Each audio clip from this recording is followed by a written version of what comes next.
Welcome to the Gym Mastery Podcast. I'm your host, Scott, and on this episode, we have a treat. We have a double down for you. We have Jenn Markwardt and his wife, Jenn, and they are co-owners of Sandpoint Strength and Conditioning in Sandpoint, Idaho.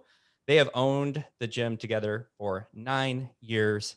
They have one child and contribute that one child to some of their success. Welcome to the show, you guys.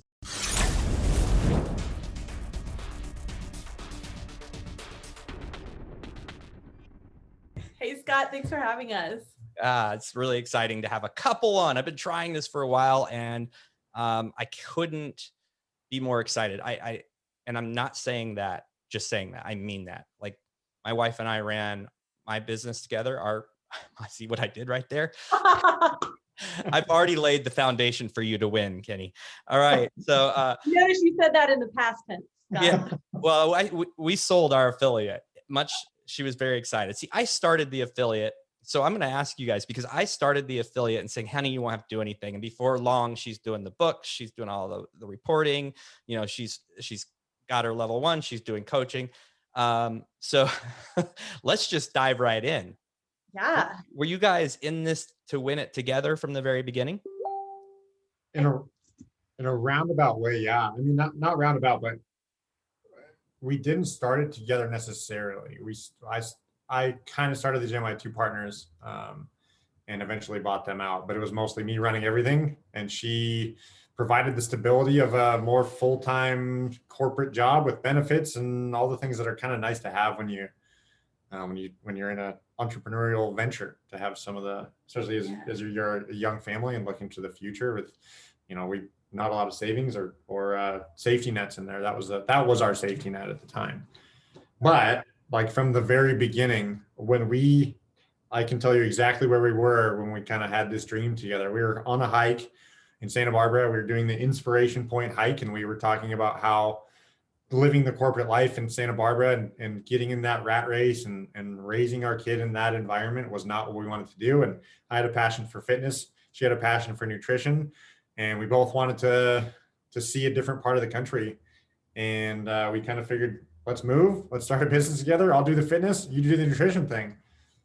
Yeah. And then it morphed into something a little bit different where we found some partners. And so Kenny kind of took that on, and I didn't feel like I had a place in that. And I think I needed to go get the job that was going to, help us get to that point. So I did that for, a long time, like in one way or another, 5 years. About right? 5 years until I actually came on board full time at the gym. So how did you feel? You guys had this dream together, which is really cool. Yeah, the hike, the moment is the aha, like, hey, let's make a life shift. Let's move.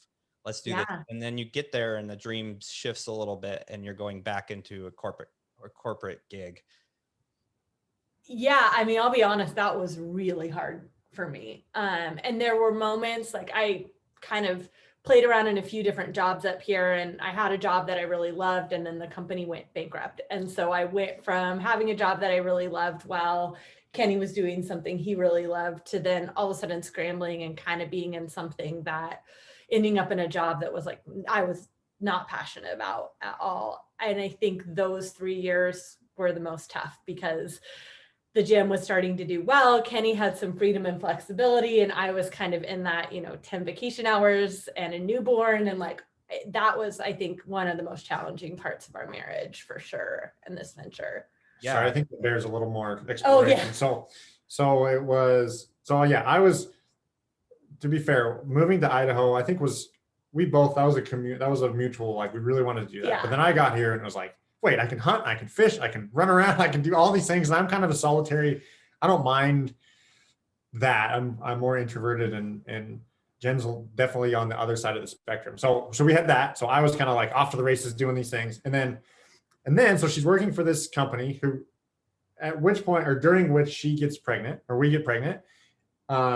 She goes on maternity leave, and there was the day you came back from maternity leave that they announced they were bankrupt and she no longer had a job there. So it's like all this like tumultuous, like it was a rough. And during maternity leave, I had been promoted and they gave me like my dream job. So I was like so excited. I'm like, I'm going to come back from like having this kid, and then I'm going to be doing something that's creative, and just fueled everything. And then it just all got ripped away. Wow. I'm living the dream. I'm Yeah. having that time of my life. So I'm a new mom with no job, and we still need me to be working, you know, or like we still have co-owners at this point. So we, you know, so that was hard. Yeah, it was a real rough. Yeah, it was. And that, you know, as far as like running, and she was, of course, you know, had a contribution to a lot of contribution to the gym. And so we are running a business together, but she's doing something else. But in any case, like this is some dark times, and that's hard on a marriage period. And then we've got, it's just a lot. It was there was some really, you know, we talked, I think, a little bit last time. I think that the title of the podcast we did last time was Living the Dream, but there's been some nightmare like situations on the way to where things have gotten today. It was a tough road, and especially for you. I think it was for you, Jen. It was not as. Yeah, but I think it pulls back to now. I mean, there is literally not I will like get emotional about this, but there is literally not a day that goes by that I'm not like incredibly grateful for the position that we're in, and the flexibility that we have, and the way we get to impact people's lives every day, because there were so many years where that's like literally all I wanted to be able to do. So yeah, we don't tell the story often enough of when we're talking about gyms that have reached this place, and other gym owners are looking in through a lens, and it's the lens is in now time, right? But if we kind of pull that lens back and looked at every successful gym owner, you're going to see lots of tears. You're going to see the, you know, blood, sweat, and tears literally in this line of work. But to also discuss what happens in a relationship as that unfolds, there are quite a few gym owners that share with their spouse. And I think this is a highly untalked about thing that needs to be talked about. So your dream job is presented to you. It's not like you had any different level of hormones or emotional things going on, right? they're just super even, you know, and that's you just right. I can't imagine. And so literally the day you go back, or the day you're like, yeah, I'm back from maternity leave, and the rumors started. There was like so it was like a, you know, publicly owned company. The rumors started. There was an article in the Wall Street Journal. And then I think it was 2 weeks from that point that we actually figured out that I would be losing my job. Okay. So there was a little transition time, but not enough. No. And so you went and found another position at a different company out of need?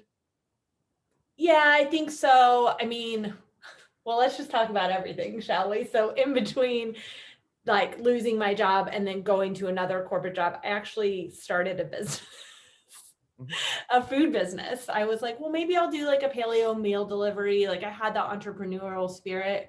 Again, we had other owners, so there was no spot for me in the gym at that point. So I did that for 9 months, and running a food business with a newborn is not something I'd recommend. Yeah. That's a really difficult business to be in. I know people that do it. I know some people that do it successfully, but I know a lot of people who don't. What was the biggest challenge with that? You know, I think now having the background of Two Brain and everything, it's like, well, I was doing everything on my own, like literally shopping and prepping and delivery and, you know, all the things. And I then also trying to be a mom and a wife, and it just fell. I mean, the business actually did okay, but I just burn out. Right. So then I went, so then I decided, okay, I just need to go get something steady. And I think at that point, we were starting to explore the idea of buying out our partners. Yep. And Kenny kind of said, I need you to do this for like, we need like maybe 3 more years, 3 to 5. And that felt like a lot, but you know, I found something and the people were great. It just, the industry wasn't something that lit me up, you know? Yeah, for sure. So at this point, you don't have a lot of say in the business, I'm guessing, because it's Kenny and partners, or you and Kenny communicating a lot and working through those things, or how did that relationship work at that point? I think I was his sounding board for frustration. Probably, I mean, to be totally honest. Right.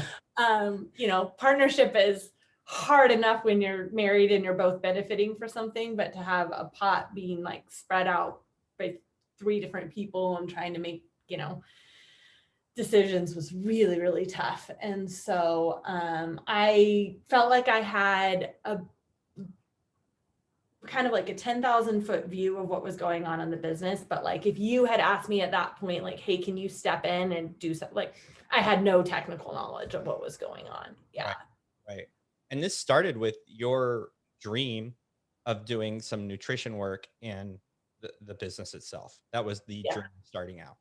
Yeah, absolutely. I mean, when we were sitting around I remember making vision boards at our kitchen table in Santa Barbara. And that's like, it was a fitness and nutrition business. Like that was what we wanted. Yeah. Wow. So talk me through just you guys coping through this tough transitional times, and when the buyout happened, when you guys became sole owners, and how was there a transition of Jenn where you started to kind of be more and more infused in the business and still working at corporate? Like walk us through that timeline. Yeah, for sure. So that was, I mean, I think this is a story I think you should tell as far as what you were doing and how this kind of came about as far as your transition. Oh yeah. Well, you can tell. Why don't you talk through the ownership piece of it? Sorry, in regards to you. Oh, so you're just talking about like how we transitioned to buying the business and then. Oh yeah. So that, I think that was the transition to buying the business, I think became like, we started seeing that, like, I think that became more real as we saw Jenn's passion for nutrition and that being an aspect of the business and getting more, like, I think her and I kind of became more of a team in that way with that, you know, like with the vision that we had in mind. And then like, no pun intended from what her previous thing was, but there was too many cooks in the kitchen. And it was kind of like, well, you want to go here, I want to go here, he wants to go there, she wants to be a part of it. Like, it was just a lot. And I think that we talked about this a little bit on the last thing together, but it was not, you know, one of the things I would recommend for people is like trying to keep as much emotion and personality out of your negotiations with things, because there's so much, like, you know, when we did our buyout, I think it got real contentious and it was really hard. But it wasn't really like, everybody has their point of view. And it was just kind of this like, hey, look, I need to go this way, you want to go this way. So let's just split and do this amicably. And so we eventually did that over time. And then it was kind of off to the races in a way, as far as where I think we were headed. Slow races. I think we were still 2 years out from you coming on full time. 3. Yeah. But I think what was kind of happening is I would see this momentum with the gym, you know, and so my background is like marketing and, all the creative things. And so, I'm starting to like build emails and build the website out and like do that. And meanwhile, I'm working in a position where I'm helping somebody else grow their business. Like I'm in business development for another business. And I just remember having all these moments of like, God, I'm doing this for someone else. Like, wouldn't it make sense for me to just be doing this for us? But, when you're making a really good salary, it's so hard to just like take that jump and that leap. And so I think I was definitely more like, we should go for this. Like, we should totally do this. I can like, I know that if I have a task, like I will achieve it. Like you give me room, I will make it happen. And I think Kenny was really nervous like that, we went from like to go from having the safety net to feeling like everything was on him because this was his baby, and so even though I think he wanted to trust us working together, I think for him to get to that point of like feeling okay taking all of that on was hard. Yeah. Is that sure. accurate? Oh yeah. I was terrified. I remember we had a lot of arguments and, it wasn't probably fair because it was our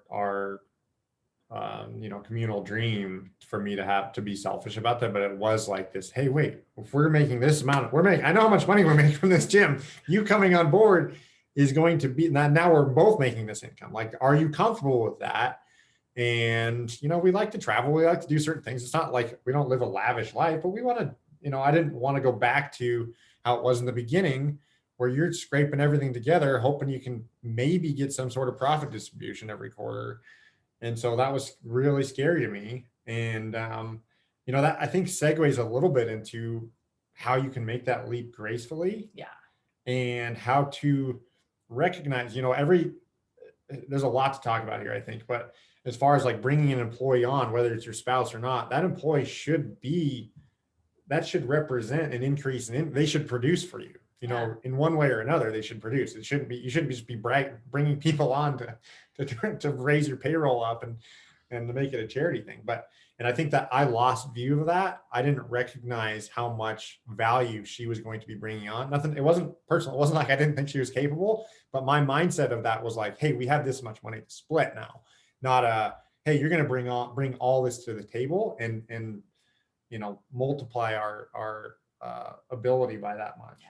And this was like pre-two brain too. So I think now looking back, like if we were going to give another couple advice on how to do this, it's like set clear goals. Like I think I would get frustrated because Kenny would just kind of like, I felt like I was being dangled along, it's like, well, maybe in a year, maybe in 3 years. And I had no like end date in sight. And so that made doing what I was doing so hard, because I was like, oh my gosh, am I going to end up in this career I'm going to blink and it's going to be 10 years and I'm going to have missed the opportunity, Right. Yeah. So setting a firm date with really solid goals is kind of what you were missing at that point. Yeah, absolutely. Yeah. So here's some actionable advice on that. I think is figuring out what you're going to hire for. We talk about a lot of two brain roles and tasks. Okay. So who's doing what and what's their title and what are they responsible for? And you really need to hire your spouse. You need to look at that as not a, hey, let's bring this person on because it's our business and they can help out around their gym helper outer and pick her up of the slack. It's, hey, I need to we needed a sales and marketing person, and we needed a nutrition side of the business that we really weren't taking advantage of. And to have looked at it from that perspective, I think would have been super helpful to say, hey, why don't we hire you, Jen? We're going to hire Jen as our sales and marketing director and nutrition coach. And that's how this is going to make sense. And this is the amount of revenue that we're going to be able to produce from these things. And that's how this will pencil out. And then also to know, as the person being hired, just like I would be in any other job, right? It's like, these are the things that I am responsible for. And if I don't produce on this, right, then I'm going to be held accountable and I might not have a job. You're fired. But I mean, it's a worthwhile conversation to have, because I think I think our previous perspective was not that you thought I was going to be dead weight, but that you weren't seeing the value in what I could bring. And now looking at it, it's like every time we hire someone, we don't have it's not like this is going to cost us this much. Our perspective is this is going to make us X amount. Yeah. I think a lot of people, in this industry in general, a lot of people just go to hire and don't really look at the outcome. It's just like, I need help. That's the thought. Yeah. I need help. And it's reactive, and they find someone they like and they put them in a role. And sometimes it's horrible. Sometimes it's a great mix. Then we also see, I'm sure you see this both a lot, is gym owners who hire coaches and then oh, you can clean too, and you can do childcare when you're not coaching, and all those things. What a horrible idea. 100%. Yeah, it pulls that person in so many different directions. Right. And I think one of the most productive things we did when I surprise quit my job. No story. We should talk about that. Yeah. But was literally sit down with a mentor on my first day at the business and come up with our roles and tasks. Yeah. Yep. Absolutely. So I want to ask, I'm going to write it down because I want to ask you a different question. I want you to tell us about surprise quitting your job. You want me to tell you that? Okay. Oh, yeah. So I had been at my current position or my previous position for like 3 years at this point, and I was frustrated. Like, I was just feeling super unfulfilled. I was feeling like I just kind of Groundhog's Day every single day. I had achieved kind of what I was going to achieve there. And I felt like I wasn't doing a great job for them either, because I just wasn't passionate about it. And that's a crappy way to feel like that. And it sucks because I think so many people live their lives in that until they're 60 and they retire. And that sucks. So the business was starting to, Kenny had gone through incubator with Two Brain. The business was starting to make some money, and I'm kind of seeing us stock things away and being like, okay, well, when is going to be a good time for me to leave? And I was in a meeting and somebody else in the business had quit to move on to something else. And they were talking to me about kind of what my roles were going to be given these new circumstances. And they said to me, what do you think about that? And I literally, I don't even know how this happened. I found myself saying, I'm thinking about leaving. Like, just, and then I would love to see the look on my face, because I'm sure I was like, what the heck did I just say? But that was the best thing ever, because we would have never, like, I just think my gut knew exactly what we needed to do. And I knew that we would just go round and round and round trying to make it be perfect. And that wasn't really the answer. We just needed to jump, just like we jump with everything else. And so I got out of that meeting. I'm shaking, like, uncontrollably. I get in the car and I call Kenny, I think like 4 times. Pick up the phone, like, so I just quit my job. Surprise. Yeah. And I don't remember exactly what you said, but I knew you were trying to be kind, but also I can't not imagine all the things that were going through your head, because this is like the opposite of how Kenny likes to do things. Right. You know? Right. But so we kind of let the dust settle. And then my boss came back to me and said, okay, well, we really don't want you to leave. Like, what do you want? And I said, well, I don't want to work in the office anymore. And I only want to work like 15 to 20 hours a week. I want flexibility. And they said, okay. Oh, right on. So, and that's such a good lesson, to ask for what you need, like everybody assumes that, like, just because you're in a certain role or job, like, it's so boxed in, and that's not the truth. It's like, if you're doing a good job, most people will want to keep you for as long as they can, to give them time to come up with another solution as well. So it worked great, because I was able to work part-time for them and part-time for the business for like 8 months, and prove to Kenny that, like, I was absolutely going to pull my weight. And then that was like a much easier transition. So yeah. So Jenn transitions in. I'm going to ask a really difficult question. I'm not quite sure who should answer it. And it's a setup for, it could be great or it could be bad, but I got to know, when did you see the return on her role being implemented into the gym? Honestly, almost immediately. Yeah, almost immediately. Yeah, it really was. We went through Two Brain, we have a marketing, or Two Brain is a marketing program. And she went through that right away. Started running that, which there's a couple things like what you've probably gathered from this conversation is that, like, I'm a planner, she's a dreamer, and both of those have upsides and downsides. Yeah. And to complement your partner, like, both in work, and so she runs nutrition, I've always been more fitness, like, to understand each other's sides, but not really meddle in them, and like and to kind of counterbalance that other person is a really, really, really valuable thing. And if you've already found your partner, like, hopefully you're like that. Yeah, exactly. But be aware of that before. And so point being is, like, or we're coming back to the answer is, I'm terrible at sales. Like, I just am. Like, I am horrendous. I've fired myself from sales so many times.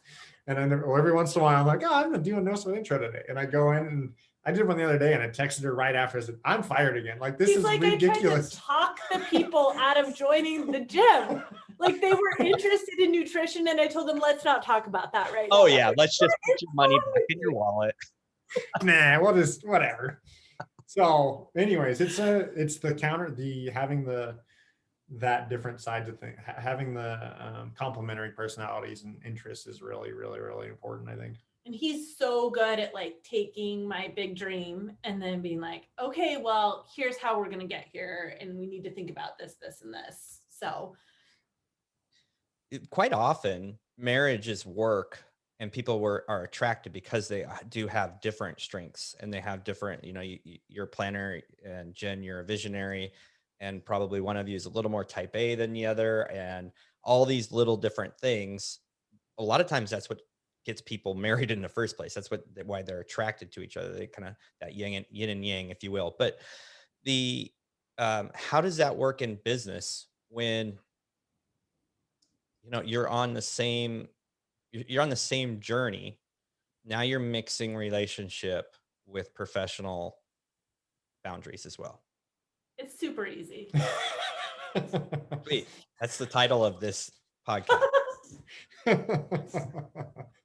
Yeah, no, it's really good to wake your partner up in the middle of the night with your great idea to solve the problem, because you live with your employee, so you might as well take advantage. I think this year we have learned more about kind of boundaries and having that separation of work and relationship than we have ever before. Because I mean, with COVID, right? Like, we are thinking about this, analyzing what we need to do with the business almost nonstop. And we spent, 3 months like living and breathing it. And then I think ended up in a place in our marriage where we were like, we got to look at this.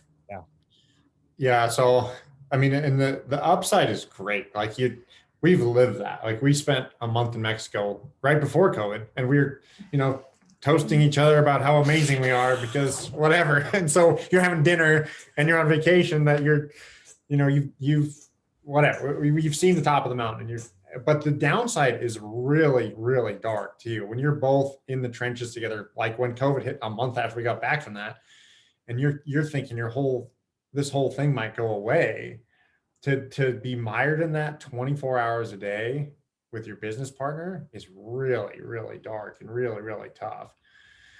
And so one of the big things we've implemented over this year is like to leave work at work. And no matter if it's good or bad, but like really when we come home, to try and just totally check out and not talk about work.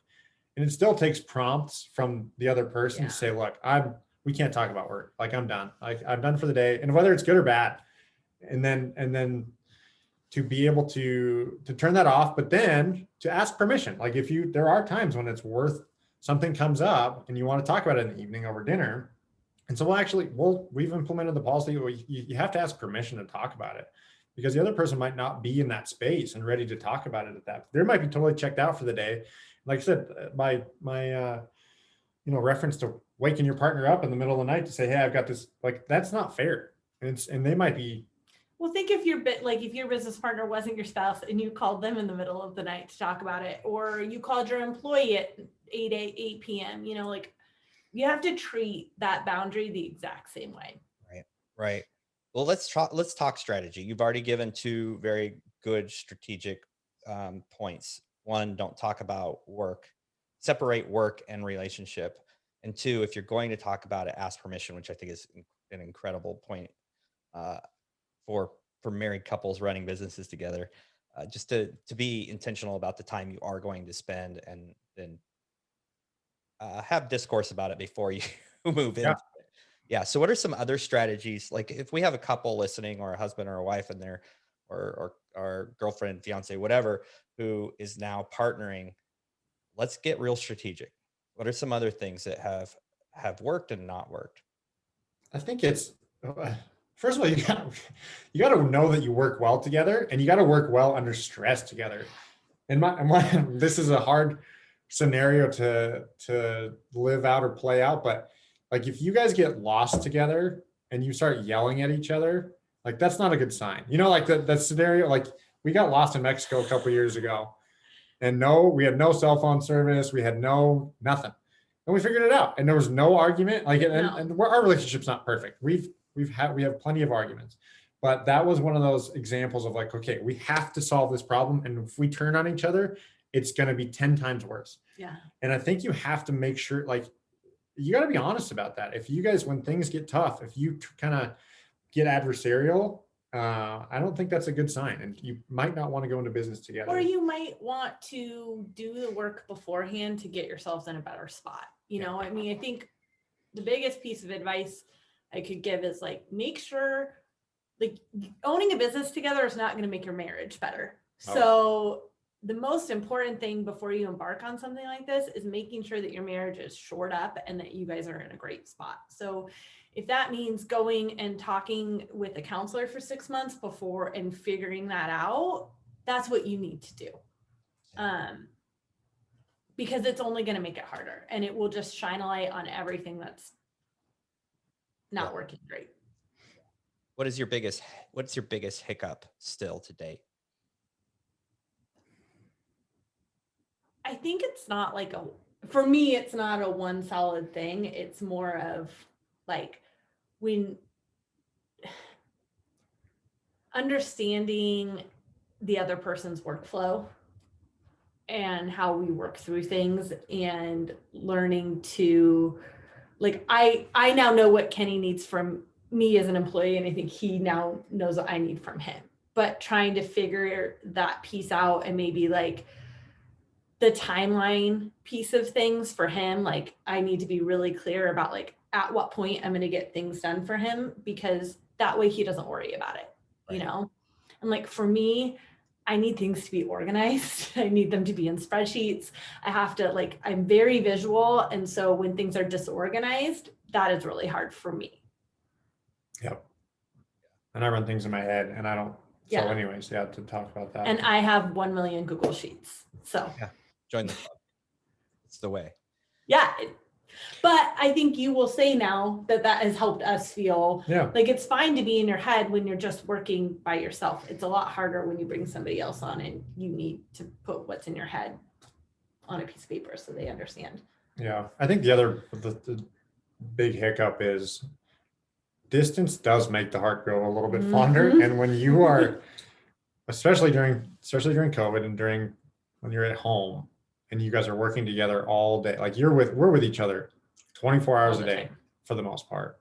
And that's, I love the heck out of you, and we've talked about this a lot, but like at a certain point, we need our own space. You need to be your own person, and that makes the relationship better. And so like we have separate offices at home, and we try and keep some separation, and then designating work time, and then we'll have date nights where it's like, okay, cool. Like I'm dating you now. I was working with you, and those are different. Yeah. And it's cool to celebrate the wins, and it's cool to talk about some of those, but I think it's really unsexy to talk about it this way, but like you guys are co-employees, like, or we're co-employees. And another piece of advice of that is assigning the roles. And I talk about this all the time, but roles and tasks, and knowing what hats she wears and what hats I wear.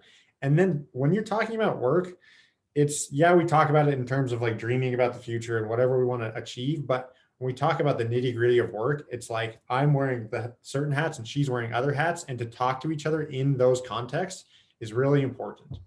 And to seek the other's expertise in the things that so I own nutrition, but I will ask Kenny's advice on things and he'll give it to me.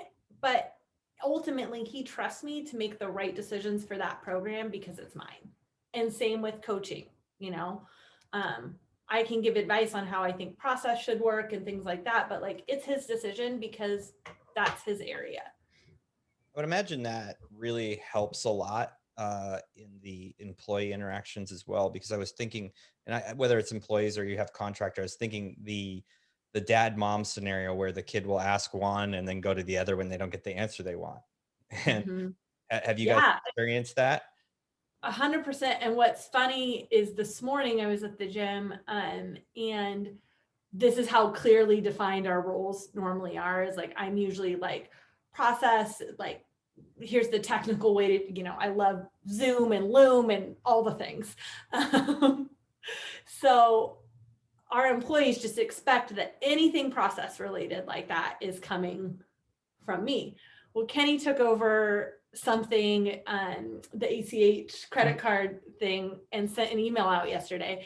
An employee came to me and was like, hey, that link, I don't think that link's right. And I'm like, I have no idea. Like, what are you talking about? And she just assumed because it was processed, it came from me, even though Kenny had sent it. So I think that's like, you're right. Like it gives your employees these clear paths to go down, and it makes things more efficient, and it helps you not feel like, they're taking advantage of you in one way. You're trying to get the answer that they want. Yeah, like doing the org chart thing again, roles and tasks and org chart, who answers to who, kind of the same thing. Yeah, I would think that is extremely imperative in this type of scenario. So what are your guys' roles? Just out of curiosity, Jen said coaching for Kenny, and Jen, you're obviously nutrition. How are you guys splitting those up? By the way, Kenny, we know now that you're not just the mayor of the gym. Well, so that's kind of, I mean, realistically, I'm kind of in that CEO role. I have done every single thing at the gym. And so I have perspective on everything. And so, and I have moved a bit out of that, out of the gym as far as the coaching, like I don't have clients and I don't have any classes. And so my role is more CEO. And Jen's a little bit more involved now or not now, but Jen's more involved in every day. Yeah. And so I would say Kenny handles, like, he coaches our coaches. He handles like any of the like programming, and then he also handles finances, because he is just much better at that than I am. I handle all the marketing and sales. I do nutrition, and then I handle like all of our client journey and any kind of technical things on the back end, because I really enjoy that piece of it. That to say, this year, one of the things that I really realized was a gap, and this might be a big hiccup, is like me not understanding the finances as much as I needed to. Like he had already always done it. And this year I really, because I think he needed me to understand like the decisions and why they impacted the bottom line. And so I have really learned how to read the profit and loss and like really understand the entirety of the budget. And I think even though you're in two lanes, like you both need to own that and look at it and understand it equally. Right. Yeah. So, hypothetically, a couple reaches out to you and say, hey, we really look up to you guys. We want to open a gym together. What's the first thing that comes to your mind? Figuring out the vision and what you guys want to do and who's going to do what, hypothetically. Like that's the first place I think you would start. Yeah.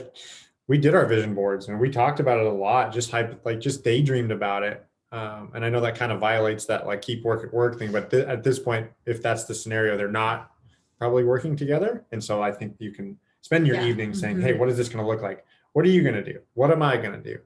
And having that shared vision and having those, and then moving forward as far as the roles and tasks go, like who's going to do what and who wears what hat. Yeah. And then I think the second piece of advice is get a mentor, get someone that's going to like be the mediator, and be able to hold you both accountable. I think that was huge for us. Yeah. And potentially I think a marriage counselor, I think people think of that as a bad, like it's the last step before divorce, and it's the other way around. It's like we have a business coach now to this day, and we will forever, because it's not because we're in trouble, but we want to try and maximize what we're doing as far as our business goes. And the same thing goes for our relationship. Like why not maximize this thing and make it awesome or more awesome instead of just limping along.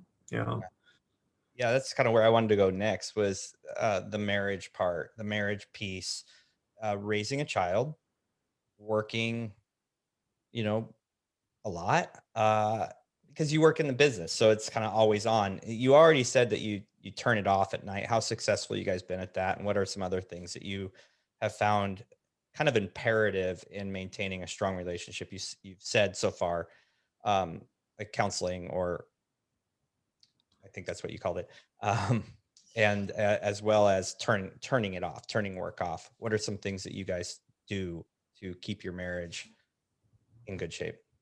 This might seem counterintuitive, but I think it's having our own interests. Like, because we're together all the time, you need to have hobbies and interests and friends outside of each other. Like, it is really important to make that a priority. And so, like, Kenny loves to hunt and be outdoors, and that's something that I would say, like, at least one weekend day a week, he's going and doing something on his own.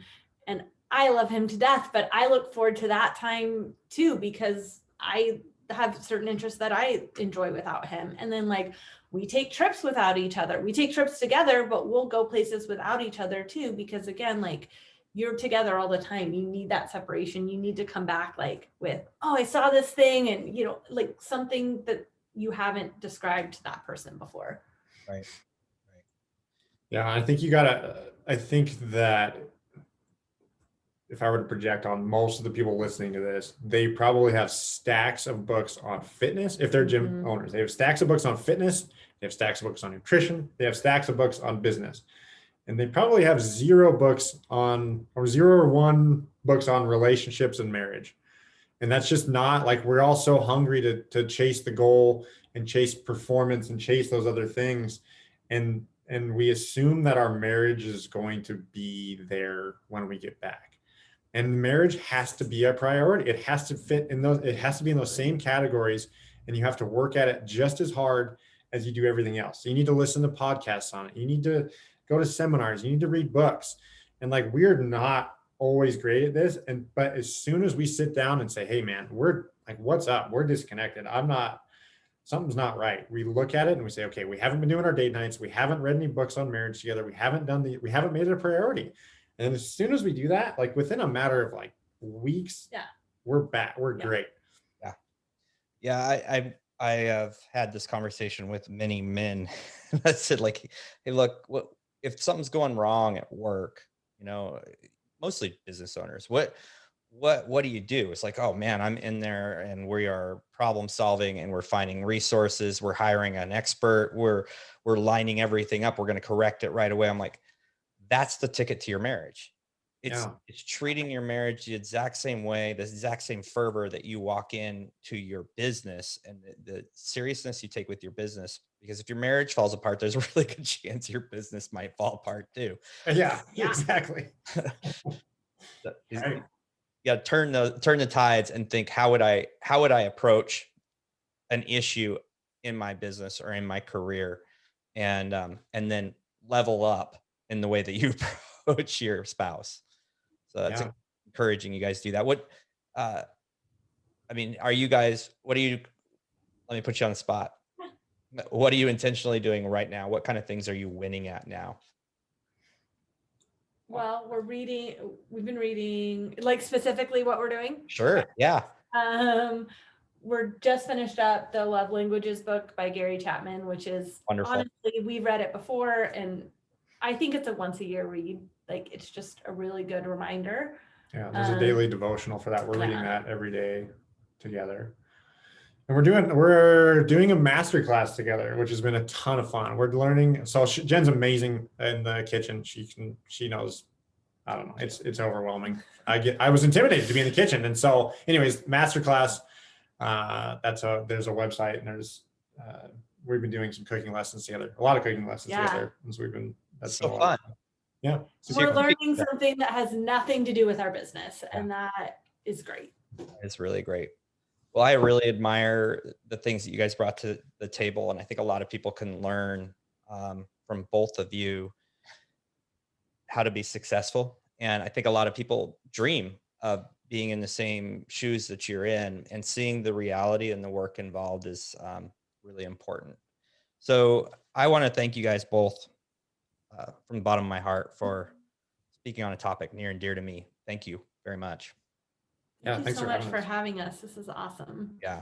And so I'm going to put your information in the show notes so people can reach out to you and say, we need help with our marriage. I'm joking. We are not qualified for that. No, but I will share information about you guys in the show notes. Thank you very much to our listeners who have tuned in and hung on for this far for this amazing story. And if you want to know more about Level Method, you know what to do. Go to levelmethod.com. If you are ever in the Sandpoint, Idaho area, you know what to do. Drop in on this gym, make an appointment, but drop in on this gym because it's you might get to meet Mayor Kenny and nutritionist Jen, and it'll be an excellent experience. Have a great day.